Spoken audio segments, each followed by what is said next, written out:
Today we're here with Brendan and Marlette, who are kind enough to have us follow their process from start to finish. This is obviously the start. We are just going to chat through the process and show you the progress along the way, and then at the end we'll finally have the finished product for you. At the moment, we're at the point where we're waiting for our slab to be put down. It's been a lengthy process, not to lie.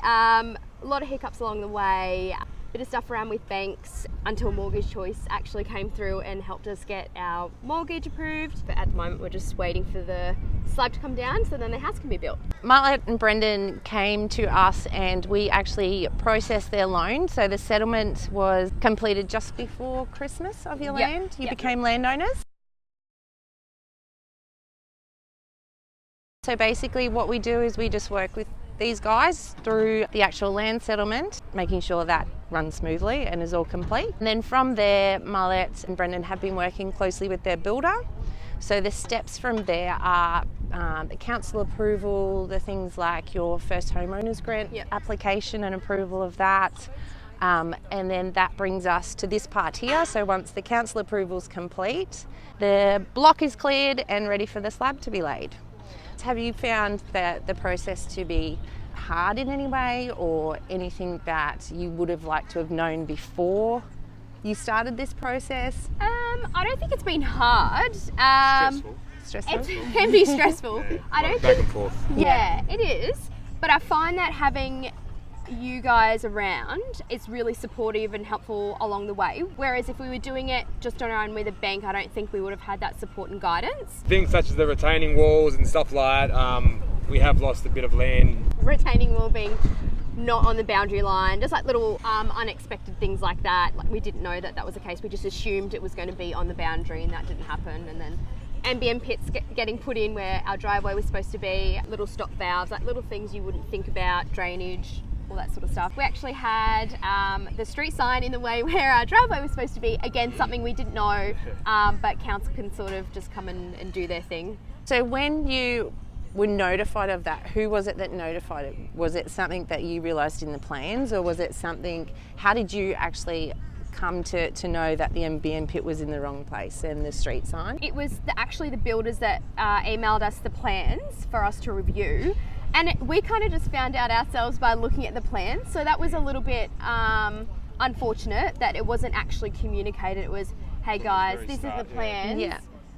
Have a look and see what you think. And then we were like, hang on, what's this? Then we've approached them and asked them questions, obviously, like, how about what's this in the way? Why is this there? And then they've gone, oh, whoops, yeah, okay, we're going to have to change this. Unexpected cost again, but blessing in disguise, it's allowed us to have a better frontage of our home. Spent some more money elsewhere, but then saved money in other areas. So it kind of balances out, I guess. In that sense, then you had to be proactive and make sure you looked at your plans properly and you like. One thing I've definitely learnt along the way is read everything. If it wasn't for having other people like Brendan's parents to double check things, we would have missed out. So he was one of the people that was like, hey, did you know you've got a retaining wall on the side of your house? And we were like, no, what do you mean?